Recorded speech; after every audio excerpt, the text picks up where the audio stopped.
নমস্কার বন্ধুরা, মমতাজ কিচেনে সবাইকে স্বাগত জানিয়ে চলে এলাম নতুন একটা পর্বের সাথে।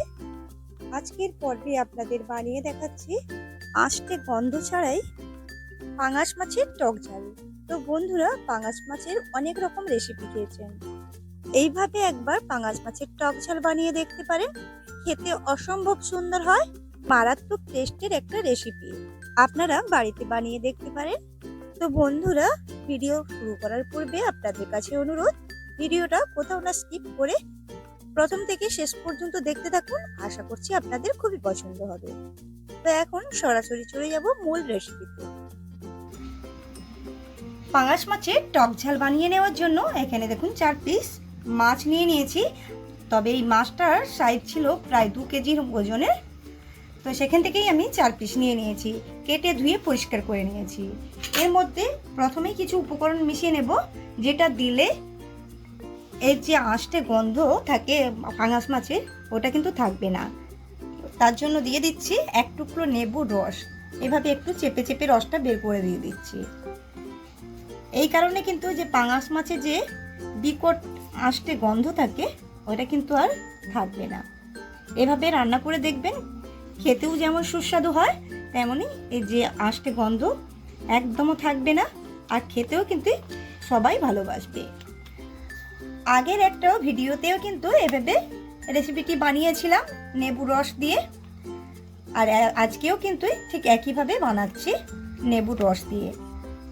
ঠিক এভাবে পাঙাশ মাছ রান্না করে খাবেন, দেখবেন খেতে অসম্ভব সুন্দর হয়। এখন এটাকে আমি 5 মিনিটের জন্য সরিয়ে রেখে দিচ্ছি। লেবু রস মাখিয়ে 5 মিনিটের জন্য রেস্টে রেখেছিলাম। এখন এর মধ্যে কিছু উপকরণ মিশিয়ে নেব, যেমন দিয়ে দিচ্ছি স্বাদ অনুযায়ী লবণ, দিয়ে দেব হলুদের গুঁড়ো, এখন দিয়ে দেব 1 চামচের মতো সরষের তেল। এই সরষের তেল দেওয়ার কারণ, সরষের তেল কিংবা অন্যান্য তেল দিয়ে কিন্তু এই তৈলাক্ত যেসব মাছগুলো থাকে ওই মাছের মধ্যে মাখিয়ে নিলে কিন্তু ভাজার সময় গায়ে যে তেল ঠিকরিয়ে পড়ে, ওটা আর হয় না। এভাবে চেষ্টা করবেন তৈলাক্ত মাছগুলো তেল মাখিয়ে ভেজে নেওয়ার। তো এভাবে আমি সবগুলো মাছ ম্যারিনেট করে নিচ্ছি। তো দেখুন মেখে নিয়েছি, এখন রেস্টে রেখে দিচ্ছি আবারও কিছুক্ষণের জন্য। আর এখানে দেখুন কিছু মশলা নিয়েছি, যেমন রয়েছে একটা খুব একটা বড় নয়, মিডিয়াম সাইজের পেঁয়াজ নিয়েছি এভাবে কুচি করে, আর রয়েছে এখানে 1 চামচ সাদা কালো সরষে এভাবে মিশিয়ে নিয়েছি, আর 4টি কাঁচা লঙ্কা। আর এখানে রয়েছে, যেহেতু টক ঝাল বানাবো তার জন্য নিয়েছি একটা আম, তবে পুরোটা লাগবে না, প্রয়োজন অনুযায়ী নিয়ে রেখে দিচ্ছি। তো দেখুন আমটাকে আমি 2 টুকরো করে কেটে নিয়েছি, এবার খোসা ছাড়িয়ে টুকরো টুকরো করে কেটে নেব।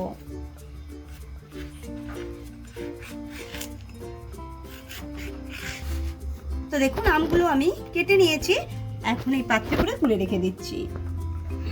আর এদিকে দেখুন এগুলো, এই যে মশলাগুলো রয়েছে এগুলোকে আমি শিলপাটাতে বেটে নিয়ে ফিরে আসছি।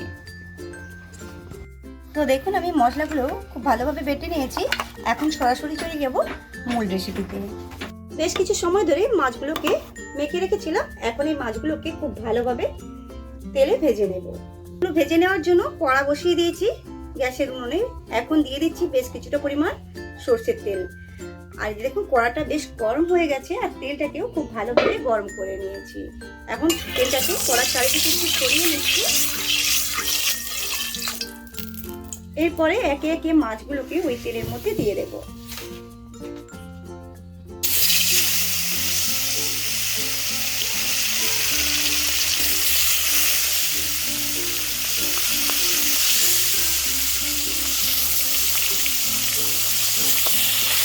অপেক্ষা করবো মাছগুলো একদিন খুব ভালোভাবে লাল হয়ে ভাজা পর্যন্ত।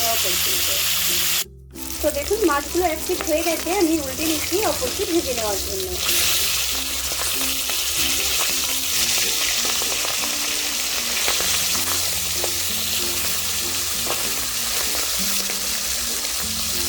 দুটো পিঠই কিন্তু এতে উল্টে পাল্টে লাল করে ভেজে নেব। তো দেখুন মাছগুলো কিন্তু দুটো পিঠই লাল লাল করে ভেজে নিয়েছি। এই যে দেখুন মাছগুলো দেখতেই পাচ্ছি না। এই যে সবগুলো মাছ একটি পাত্র করে তুলে নিচ্ছি। তো দেখুন সবগুলো মাছ তুলে নিয়েছি।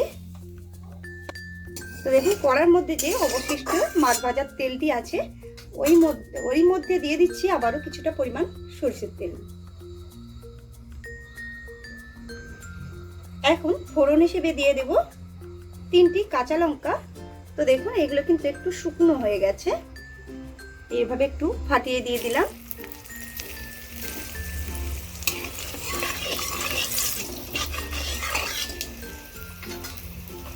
এখন দিয়ে দেব খুবই সামান্য সাদা কালো সর্ষে।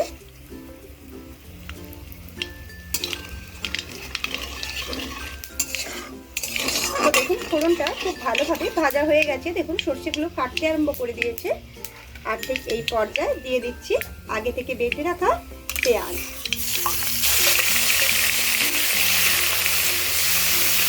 আপনারা চাইলে পেঁয়াজ বাটাটা দিতেও পারেন, আবার না চাইলে না দেবেন, কোনো অসুবিধা হবে না। তবে যারা পছন্দ করে পেঁয়াজ বাটা, পেঁয়াজ দিয়ে টক ঝালটা বানিয়ে নেওয়ার জন্য চেষ্টা করবেন। এভাবে নাড়িয়ে চাড়িয়ে পেঁয়াজ বাটাটাকে একটু লালচে কালার করে ভেজে নেব। তো দেখুন পেঁয়াজ ভাজাটা কিন্তু একটু লাল লাল করে ভেজে নিয়েছি। এই যে দেখুন কালারটা অনেকটাই চেঞ্জ হয়ে গেছে। আর ঠিক এই পর্যায়ে দিয়ে দেবো আগে থেকে কেটে রাখা আমের টুকরোগুলো। এভাবে একটু নাড়িয়ে চাড়িয়ে নিচ্ছি তেলের মধ্যে।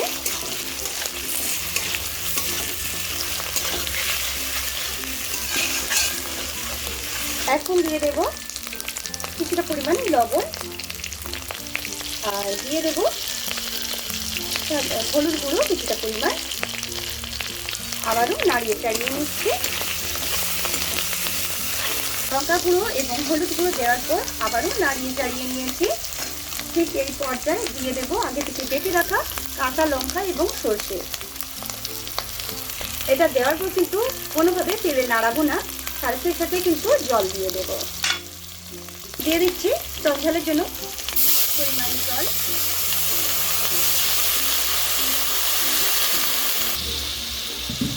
তো জল দিয়ে নিয়েছি, এখন খুব ভালোভাবে মিশিয়ে নেব আর অপেক্ষা করব টক ঝালটা ফুটে ওঠা পর্যন্ত।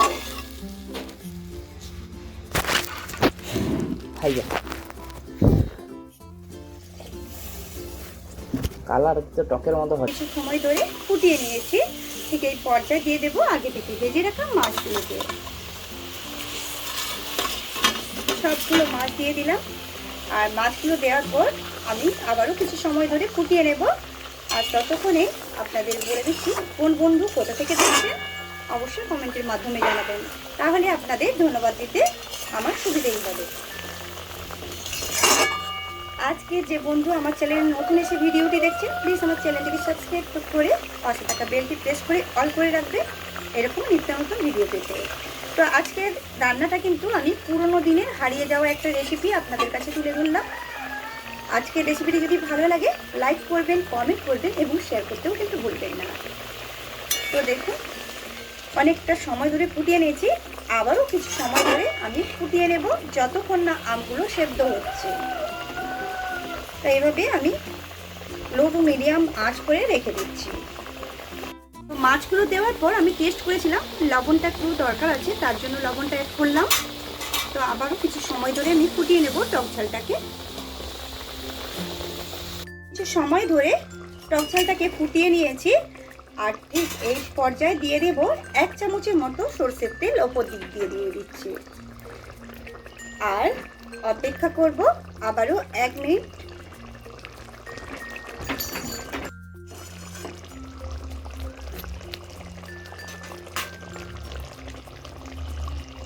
তো দেখুন সরষের তেল দেওয়ার পর আবারও 1 মিনিটের মতো আমি টক ঝালটাকে ফুটিয়ে নিয়েছি। এখন একদম খাওয়ার জন্য রেডি হয়ে গেছে টক ঝালটা। এই পর্যায়ে গ্যাসের আঁচটাকে বন্ধ করে দিচ্ছি। তো আজকের রেসিপিটি এই পর্যন্ত, দেখা হচ্ছে নতুন কোনো ভিডিওর সাথে। নমস্কার।